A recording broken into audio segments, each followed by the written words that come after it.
Showtime!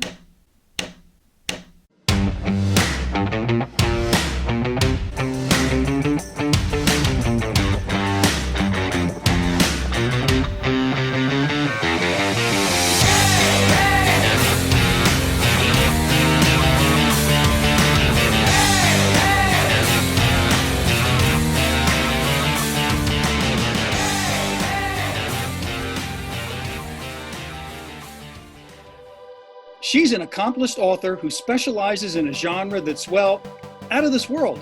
And he's a talented musician who's no ordinary space cadet, but definitely a sweet crooner. Together they are quite the power couple.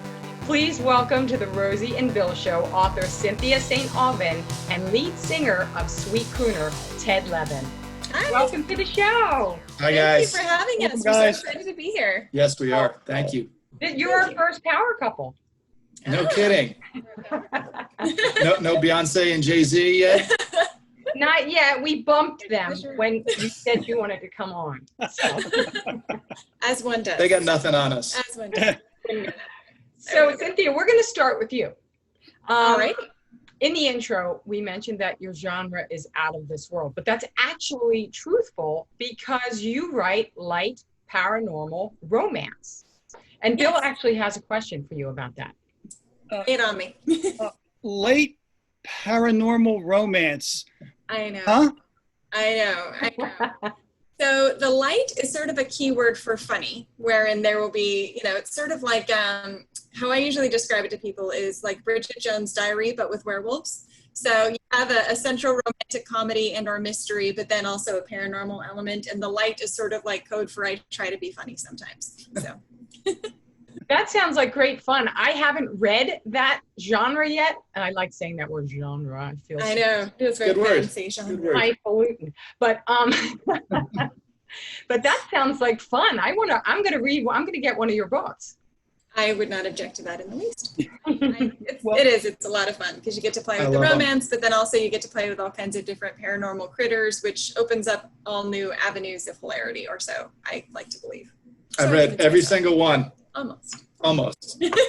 Speaking of those books, from what we understand, Cynthia, you've got quite a few in the works coming out in the next few months. Tell us about what's coming out and what we can expect.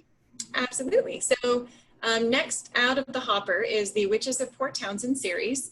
The first one in that particular series will release on July 7th, and then every month thereafter all the way through October. So there's Which Witch is Which. Let's see if I can do this.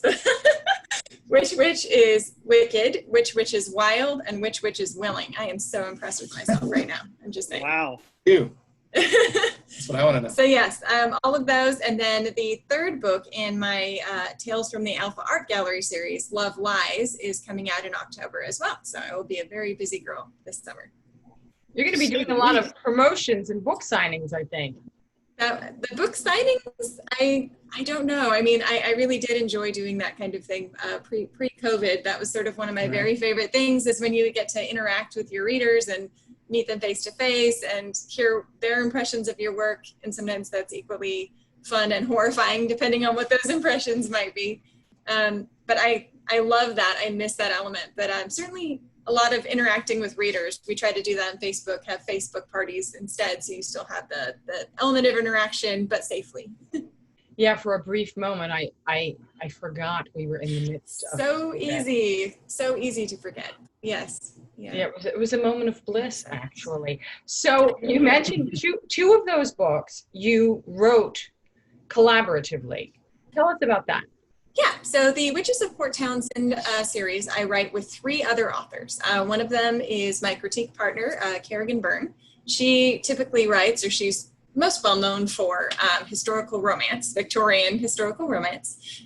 There's Tiffany Helmer, who's known for her contemporary romances, and she comes from Alaska, so she has this great series that's all about experiences you only have in Alaska with delightful titles like Moosed Up and things like that. So very regionally specific. And then there's Cindy Stark, who kind of writes small town romance, sometimes cowboys, sometimes ranchers, that kind of thing. The 4 of us kind of got to know each other through Romance Writers of America in the Utah chapter when we all lived there, and kind of cooked up the idea for this series together. So it's definitely been an interesting and challenging and really fun and generative process. Do you find that more difficult having to consider the stylings or opinions of other authors as opposed to just writing on your own?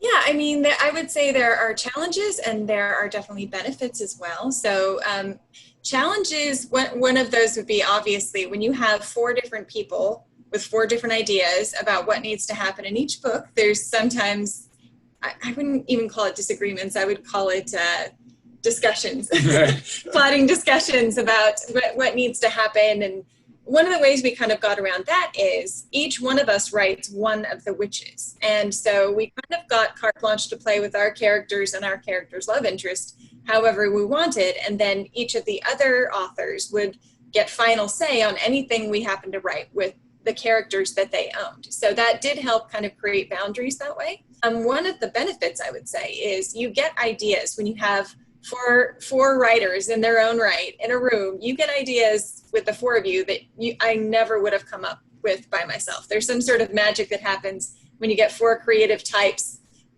generating a storyline together. So challenges, yes, but also amazing benefits for, artistic collaboration in that way. You were talking about the one author who writes a lot about Alaska, and yes, Tiffany Helmer. Do you pick the setting for a specific reason? Like if you want to set it in your own hometown or wherever, like I know how does that come into play there, where you choose to set the book? Yeah, so we knew when we were setting out to write this that we wanted to set it in Port Townsend. It's this little lovely Victorian seaport, just a ferry ride away from Seattle. Kerrigan Byrne had visited there, fallen in love there. It's just so idyllic and picket fences, and during Halloween there's pumpkins and colorful leaves and little shops and cauldrons, and it's just the most perfect setting possible for a witch-related book. When we each developed our own characters, mine happens to be a water witch. My father was in the Air Force, so I went all over the place, but part of my upbringing was in Mississippi, and I sort of fell in love with Louisiana and Bayou country, and I thought, wouldn't that be a fun take on a water witch, is to have her be from the Bayou? And everybody kind of got to pick their region, and I think each one of us sort of set where our witches would be from in accordance with an area that we really loved as people, which kind of helped inform, their habits, their speaking patterns, their fashion choices, all of those kind of things. Is there a lot of individual research that you do in developing this, or is that done collaboratively as well? I'm just trying to wrap my arms around how this whole process works. It sounds fascinating. Yeah, I would say each one of us generally had a certain section of research that we wanted to do in order to make the lore surrounding our particular witch's power authentic. So we delved quite a bit into druidry and the spiritual practice of druidry, because we thought it'd be fun with each of them being elemental witches to sort of be set in an actual vibrant existing spirituality. So there was quite a bit of research about that. A lot of it especially with the contemporary, I would say the more historical you go, the more research you're letting yourself in for in order to be sort of authentic to the time. So with a contemporary book like this one, you don't have to do a ton of research about, would they have even said that back then? Did that thing exist? Would they have had this book? So you get a lot of latitude to play when you're in a contemporary time period. Beyond that, I would just say we wanted our witches to seem authentic to the place that they came from. So we did a lot of regionally specific research that way too. But as far as the plot, a lot of that we just sort of came up with that ourselves, not much research required, which is also kind of nice, I must admit. So gives you more time to focus on the creative aspect of it. Exactly. The character development. As I said, definitely fascinating. I appreciate you sharing that with us. And folks, we are going to take a quick break for just a moment, and then we're going to come back and we're going to hear from Sweet Crooner himself. But first, it's time for 60 Seconds with Coach Lombardi.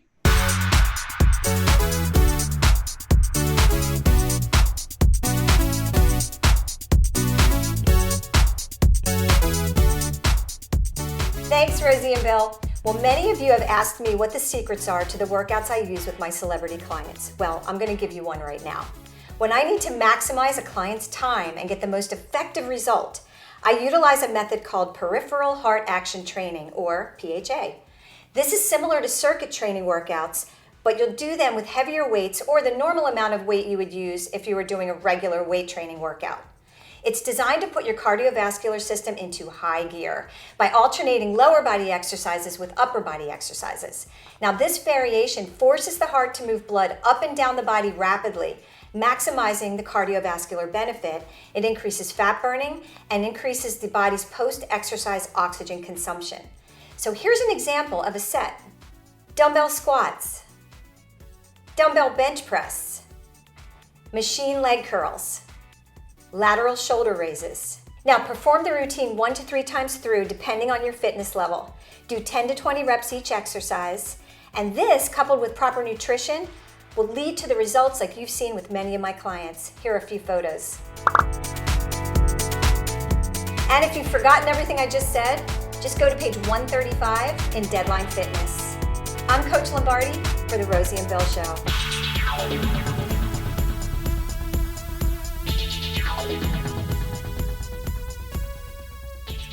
Thanks for another great tip, Coach, and we're looking forward to having you back again next week. So now we've gotten to know Cynthia just a little bit. So now, Ted, it's your turn. But no, I should say now, Sweet Crooner, it's your turn. So first, I want to know, at home, Yes. does Cynthia call you Sweet Crooner or Mr. Sweet Crooner? Sugar, baby cakes. You know, a sweet crooner, I think, was, whether I was aware of it or not, SC was, you know, space cadet. I never Yeah, realized so that. when I kind of didn't retired from know rock that. and roll and became a lounge singer per se, I wanted to do something softer, something a little more personal, and I wanted to get back to my roots, you know, which was 50s rock and roll, and I wanted to be a crooner, you know, like the old guys, and that just seemed like a fitting moniker. So How does that part of music history resonate with you? Because obviously you're playing that music a lot. Is that really important to you? Was it a big influence growing up? it was kind of, I think, my first love affair with music at a very early age, probably 6, 7. You know, I can remember standing in front of a mirror, slicking my hair back with a brush and singing, you know, Hound Dog, and thinking I was Elvis. You know, he was the king, and to me, he was the king. He was everything. And it I think really inspired me to want to be a singer from a very early age, and that's all I ever wanted to do my whole life. Just a couple of moments ago, Ted, you talked about that SC and Yeah. Space Cadet. And we know you had a lot of success with that band, and we're going to take a little peek at Space Oh, Cadet no. right now.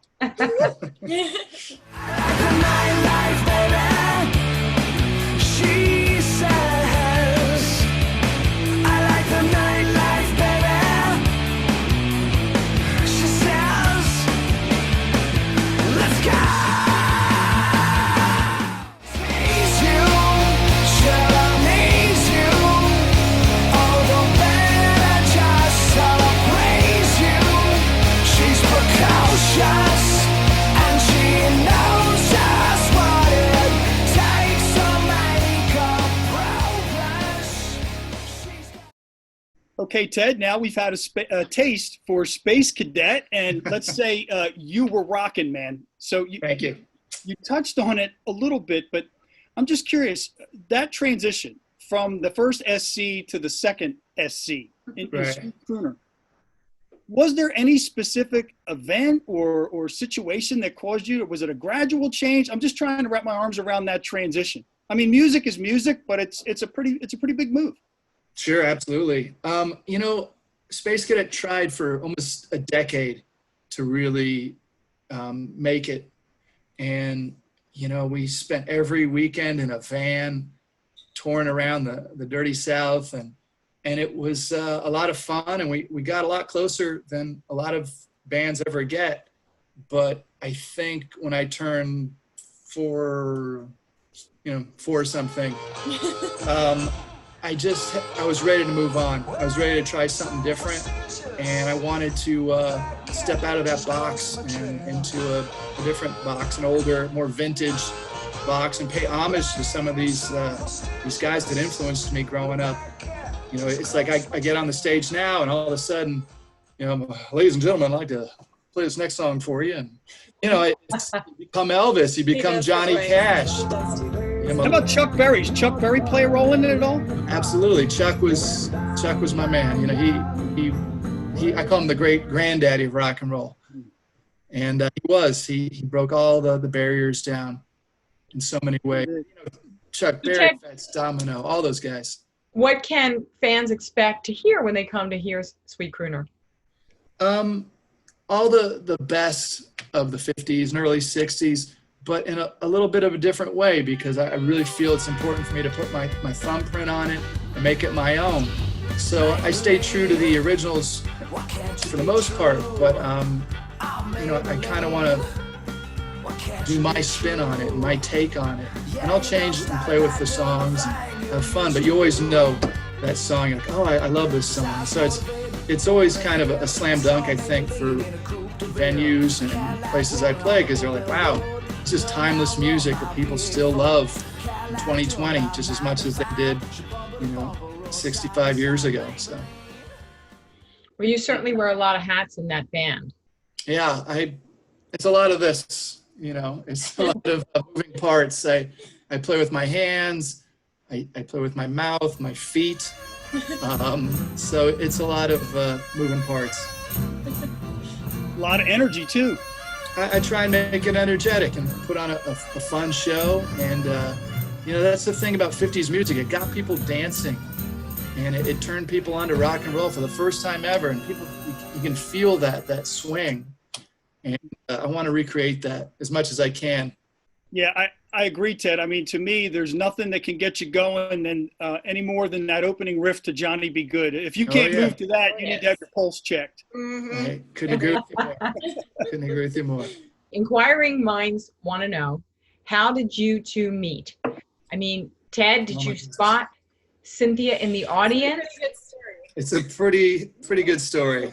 You want to tell it? Was he lurking? Was he lurking in the paranormal section at a book signing? Is that what happened?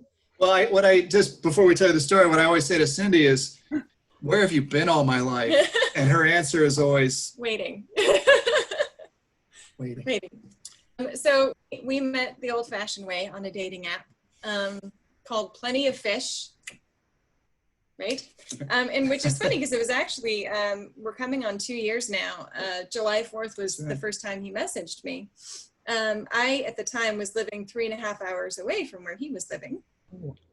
I know, which is strange because we had both put filters in place that should have made it so neither one of us saw the other, which is kind of funny. So Fate. Anyhow, he sent me a message. I sent one back. We kind of had a little, you know, witty repartee going. And then he said, well, it's too bad you live so far away. Otherwise, I would ask you out. And, you know, me being me, I was sort of, you know, a little hurt, a little crestfallen by that. So sort of, you know, sent him on his way, wished him the best of luck. And then he kept messaging me. He's like, well, I'm reading one of your books. And, you know, I was like, well, that's As nice. one does. Cool.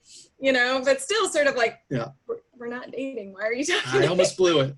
And then I get a friend request from him on Facebook. It's a Friday evening. I'm sitting on my brother's couch. My brother's probably the person who at the time knew me better than anybody in the world before Ted. And he looked over at me. He's like, who are you talking to? And I was like, what do you mean? He's like, I can't even look at your face right now. You got the dopiest grin on your face. And I was like, it's just this guy. He's from Dallas. His name is Ted. He's a musician. And he goes, not Ted Levin, my brother. And I was like, how do you know that? He's like, before I tell you, I want you to do something for me. He said, ask him if he's ever drank from Arnold Schwarzenegger's water glass. I'm like, okay, that's a really strange question to ask somebody who I'm trying to flirt with, but whatever. So I asked Ted that, and right back I get, how do you know that, in all caps. Are you a witch? So yeah, as happened, back in the day, Space Cadet played this little bar, the Longhorn Bar, that was down the road. This was like 12 years before we met online. They blew an amp. My brother, who also plays the guitar, brought his to the bar. They ended up chatting. My brother drove to Dallas. They ended up having dinner before one of Ted's shows at the time. Mm-hmm. So we like to joke that he actually went on a date with my brother 12 years before we met online, which is the coincidence of all of that was just absolutely crazy. Yeah. So, and the thing with the Schwarzenegger is before, the whole time I was doing music, I always had some, bartending gig or waiting tables. And I waited on Schwarzenegger once. And when I cleared his plate, I took his water goblet and I snuck in the back and I drank some of his water so I would absorb some of his power. And I woke up the next day and I was ripped, Bill, ripped. Or Austrian accent. I'm kidding. But I've been telling that story, clearly, for years. And I told it to her brother, crazy. Over a decade ago. Yeah. And then a decade later, I'm on Plenty of Fish, swipe, swipe, swipe. And then I see this goddess in front of me. And I say, oh, there's no way this is a real person. This is a Russian bot. And I almost, but I said, I'm curious. So I clicked on it. And the first picture she had her doing this. And it said, the caption said, dreaming of cheese. And I knew right then, that was the girl for that was the girl for me. There is nothing coincidental about this. I mean, it's just too perfect. I can't even believe. I've never experienced anything it feels faded like that in really my does. life. It was just the funniest thing. So I figured after all that, I might as well drive the 3 hours to see him. And that was July 8th of 2 years ago. That's right. Oh, that happens to be Bill's birthday. See? Oh. Another not coincidence. Hey. Glad I could help. Glad I could help. As I'm listening to the two of you tell that story, and you can see the smiles in your faces as you're telling the story. And when we spoke before we're recording this show, and we talked about how we referred to you as a power couple, but I really see you guys as more of an empowering couple. And here's what I mean. I love that. It sounds like from what you shared with us before and what we could just hear in your voices right now, that you support each other and you're there for each other. And I would like to get a quick answer from each of you. What is that like, given that you're both pursuing your passion and also have somebody in your corner? I mean, to me, that sounds fantastic, but what's it like for you? For me, it's huge, Bill. After Space Cadet, I was a prolific songwriter and I was so burned out. I didn't write anything for almost 10 years. And then I meet this amazing writer, and it's not music, but just watching her do her craft, it inspired me to write again. And in the last year, I've been writing, I think, some of the best stuff I've ever done. Yeah, and I think it's an interesting thing, because like before I sort of transitioned to writing novels, I like to say I got my useless master's degree in art history. But the time period that I was obsessed with was late 19th century France. And in that environment, there was this idea of la vie bohème, which is what is true is art and beauty and love and, literature and songs, and that these are the things that make life worth living. Lots of money and, power, that's not so much what it's about. So, I feel like we have our little La Vie Bohème capsule here where I work on my writing and he works on his music, but they kind of feed each other, Absolutely. like he'll incorporate little snippets of my, book titles into a song, or he'll write a song that inspires a scene of mine, which is really amazing. I took her latest series, Love Bites, Love Sucks, Love Lies, the Alpha Art Gallery series, and I just took those words and I put them into a song, and before I know it, I had this epic, I think really, really cool work of art.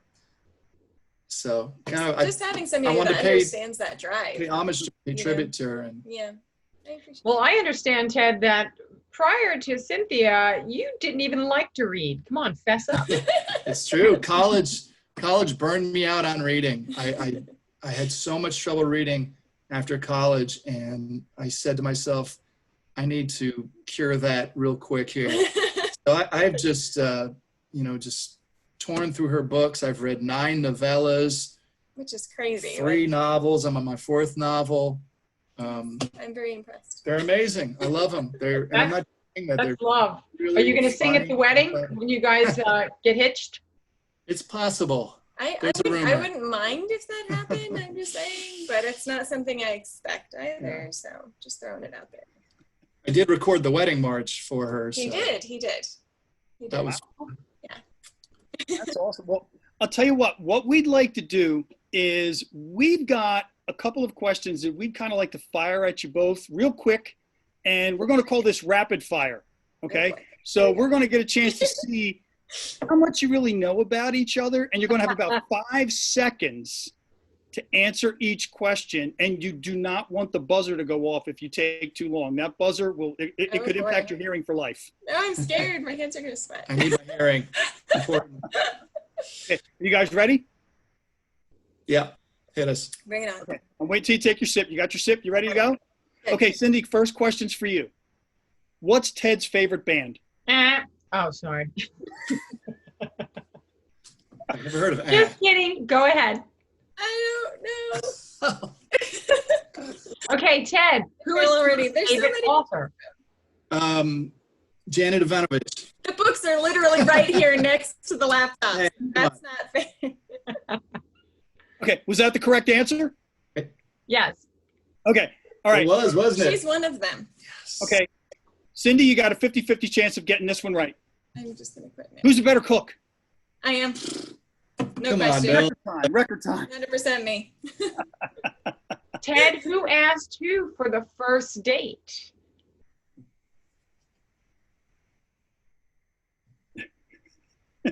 She did. I asked you? Well, you suggested. That's asking. We'll allow it. We'll allow it. All right, very good. All right. I'm 2-0. Is that correct? No? You guys made it through, and you're still a couple. Success. Okay. Success. So, Ted, what song are you going to be playing for us to close out the show? You know, I thought it would be cool to play for you guys. To me, such an inspirational number, and it's the first song Elvis ever released in 1954. That's All Right. And the rumor is that he, they were having a session at Sun Records. It was going horrible. And all of a sudden they were on a break and he just started playing this Arthur Crudup song called That's All Right. And he kind of played a sped up version of it. And the next thing you know, the bass player just starts playing along and Sam Phillips come in and he says, roll tape. And Scotty Moore, guitar player jumps in there and that's the song. It's a one take. And to me, the magic of that is just so amazing that I've always had a love affair with that song. So I think that would be a cool thing to play the first Elvis song. Kind of started rock and roll. Yeah. I have always loved that song. It's a great song. Well, So thank we're you. Thank you excited to very hear much. it. And we thank you both so much for joining us. This just flew by. Of course. Thank you for having us. This was Thank so you much for having fun. us. It was. Yep. And, I end each week's episode with saying something. But before I do, I just want to sort of share a little bit of it with each of you guys. And that is that you two have clearly made a difference for each other. And I just want you to know that what I ask our viewers each week is this. It's actually more of a statement than a question, but you'll see. Folks, make a difference for someone every day. And make every day a great day. And now Ted's going to meander onto his outdoor amphitheater and close out the show. Take it away, Ted. Me. Our folks right now, I'd like to play for you the very first song Mr. Elvis Presley ever released in 1954 on Sun Records. Kind of started rock and roll if you think about it. That's All Right.